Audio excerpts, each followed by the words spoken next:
Today is Wednesday, October 10th. I'm Cameron Nerman. And I'm Haley Donahue. Midterms are almost here. That's right, and that means the schedule for the rest of the week will be a little bit funky. But the good news is we get out early on Thursday and Friday. Thursday is finals for periods 1 and 2. First period is from 7:45 to 9:50, followed by a 10-minute nutritional break for everyone. Second period lasts from 10:07 to 12:11. Friday is finals for periods 3 and 4 and follows the same time frames as Thursday. To prepare for finals, there will be a cocoa and cram tonight from 6 to 8 p.m. in the cafeteria. Since last week was homecoming, we here at Channel 5 put together a highlight package containing a majority of Friday's homecoming events. Reporters Matt Hoffman, Julian Perez, and Chris Howe were on the scene.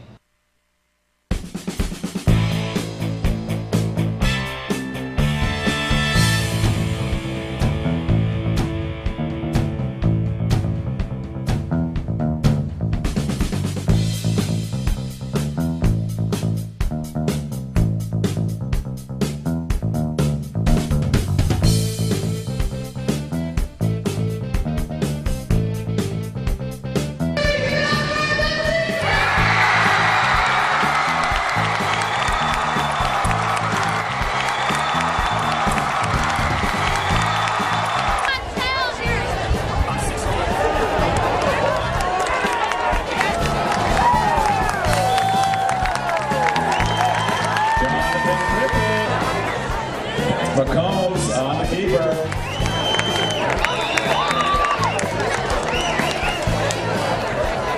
It's going to be a first. First and 10 Eagles at the 19-yard line. Pass is intercepted.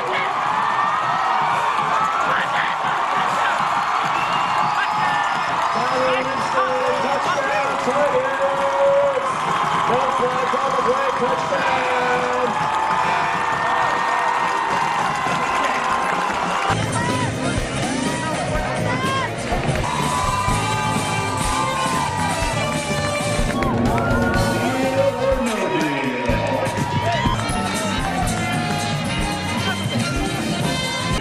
Student government members will open the bins, and the couple whose balloon matches the balloons that fly out of the bins will be crowned king and queen. The other remaining couples are our princes and princesses. So, student government, get ready. 1, 2, 3.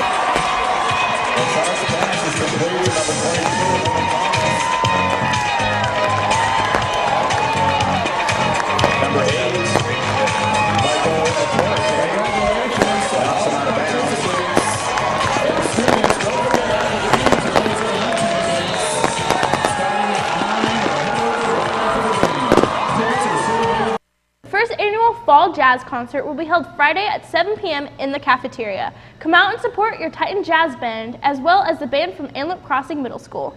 If you're a tech-savvy sophomore and planning on majoring in any type of computer science in college, IT technician Marima Saradik could use your help.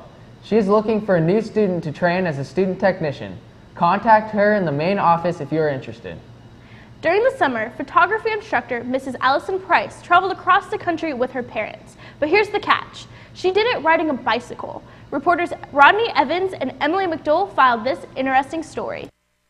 Straight ahead of her, trying not to focus on the heat, art instructor Allison Price set a goal for herself as big as America itself and achieved her goal, taking it one state at a time in just a little over 5 weeks. Price and her father rode their bikes from here in California all the way to Pennsylvania. Price has always wanted to ride across country ever since her dad brought it up when she was little. What got me into riding my bike was actually my dad. I was about 12 years old in middle school, and he talked about his trip going through Europe riding bikes and how his dream was to ride bikes across the country. It quickly became my dream, and then all the way through high school and even into college, I just wanted to ride my bike across the country. Her dad accompanied her on her bike ride, and her mom followed behind with all the supplies. It was really funny when I was trying to explain to my friends that I was going to be taking a 5.5-week vacation with my parents, because I'm too old, I thought, to vacation with my parents. It worked out really, really wonderful. My dad and I had an amazing time riding together. We spent 8 hours a day on our bikes together. And my mom, I just have a new appreciation for her. She was driving for us. She gave us drinks when we needed them. She cooked us dinner. And it was, I think the greatest accomplishment was getting along so well with my parents. It took Price and her father 5.5 weeks to finish their trip. They encountered many obstacles along the way.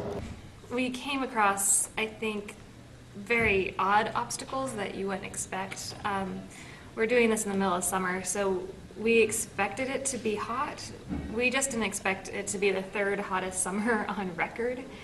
We ended up spending 16 days in the Midwest at over 100-degree temperatures. It was completely exhausting. When the just regular temperature would be 100 degrees, the heat index often bumped it up to 104 to 110. We had to wake up ridiculously early to beat the heat, and then we had to stop early. In the afternoons, literally would just sit in the trailer with the air conditioning running right there, just trying not to move at all until the next morning. Price and her father went from California to Arizona to Utah to Colorado to Kansas to Missouri to Illinois to Indiana to Ohio to West Virginia to Pennsylvania and finally to Maryland, where Price's mother drove them back in her van. We started in Oceanside, California, and we were very south for most of it. So we started going across California, up through Arizona, and literally up through Arizona into Utah, across Colorado, into Kansas, and then through all the Midwest states, which I'm sure I'll get all mixed up right now. It ended up being something like 12 states that we ended up riding our bikes through. And we would stop at every single state marker and take a picture, no matter how grumpy we were or how exhausted, just so that way we had a picture. On the trip, it was so incredibly educational just to see how big the country is and how long it took to go across things. I have a new appreciation for so much of American history. Going through the desert, I had no idea it was so big and would take so long to get through it. All the way through Arizona. We were so excited to get to Colorado and all of a sudden see trees and green for the first time in a week. And Kansas is windy all the time. And just even coming across different personalities in different states, going from very unfriendly states to states where you can't even carry on a conversation with anybody at a gas station because they'll talk to you for too long. That was Missouri. But, and then just unfriendly people, but generally it was just super educational. Price is looking forward to performing such a feat again sometime, but for now she'll continue teaching here in Antelope. This is Emily McDowell signing off for Titan. 2 weeks ago, the Antelope Hospitality Club sponsored a fashion show to raise money for an up-and-coming walk for the cure of cancer. Reporters Kiani Hunt and Violet Pilipchuk followed this story. The Hospitality Club put on its very first fashion show, including 30 students from our very own campus. All proceeds from this show is going to go to an upcoming Walk for Cancer that the Hospitality Club will be participating in.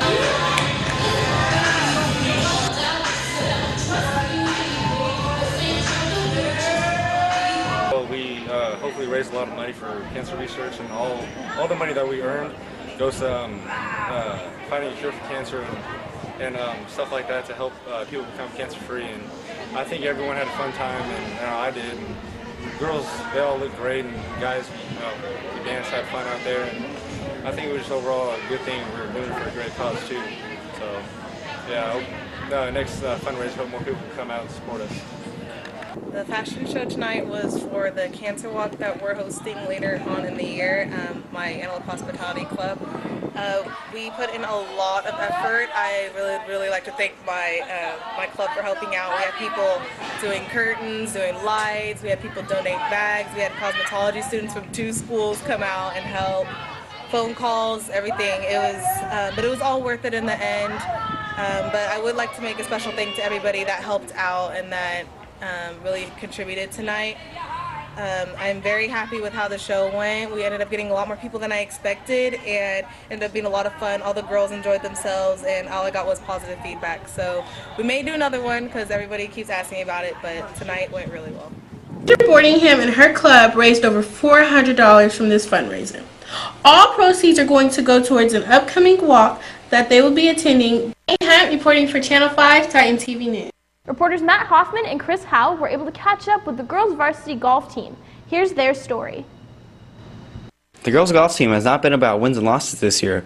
On paper, the girls' golf team hasn't won any matches yet. However, you couldn't tell that from their positive attitudes. Since 2009, the girls' golf team has been coached by Chris Hopkins. Hopkins enjoys sharing his knowledge and teaching the sport to high school students, and he enjoys the improvement the team has shown this year. Well, we're very young and inexperienced. I have 3 freshmen and 1 sophomore and 1 senior, and 2 of the freshmen and the senior are complete beginners to start the year. That's a great group of kids, a lot of fun to be with, and our goal is just to get a little bit better every day so that by the end of the year we've made some real progress. So they've been a lot of fun. They've improved tremendously. We have girls that didn't even know how to hold a golf club, and they're out there making their way through 9 holes in matches and hitting some pretty good shots. So a lot of improvement there. And then we do have 1 experienced player, Rachel Corte, and she's the sophomore, and she's really made a lot of progress from last year to this year. And then this year we're working a lot on her understanding how to manage the golf course and manage her emotions, and she's made tremendous growth. So I'm very excited about you know, where we're going to go down the next couple of years. The team this year has 3 freshmen, Nancy Nguyen, Heather Wheeler, Elisa Tadgata, a sophomore, Rachel Corte, and 1 senior, Allie Henry. With a lot of young talent, the focus is on improving each player's game and the team's overall play. I am the only one who's actually here from last year. A lot of them were seniors, but we have a lot of freshmen this year. They're actually doing pretty good. One of them's a lefty, brand new beginner, and I think we'll do pretty good when I'm a senior and they're juniors. As a team, we're very supportive of each other, and we're always, we just help each other. If we see someone that needs help on their putting, we'll be like, oh, this is how you do it, or stuff like that. Yeah. They play a total of 10 matches in their season. This year the team hasn't won any matches yet. However, they are improving each week and measuring their success by improvement, not wins. Well, we are over because we are, like I said, 3 beginners and only 5 players. Usually you have 6 players. So we're not measuring our success this year by our record. We're measuring it by the improvement that we make. And based on that, we're true champions. The girls are making a tremendous amount of progress. And they all have great attitudes, very positive, and really showing a lot of growth, both with their golf game and with their maturity and understanding the game. Well, I think that we definitely came together, and I mean, when we saw that one another was doing something in a different way, we would help each other out and show each other, okay, this is how you do this, or you know, you want to shorten your backswing or something like that. So we wish the girls golf team the best of luck with the rest of this season and hope they improve more next season. Reporting for Channel 5 Titan TV News, I'm Matt Hoffman. Looks like that's all we have today.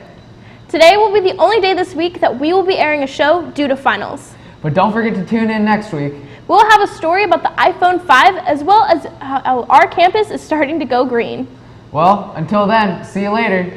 Good luck on finals. Bye. See ya.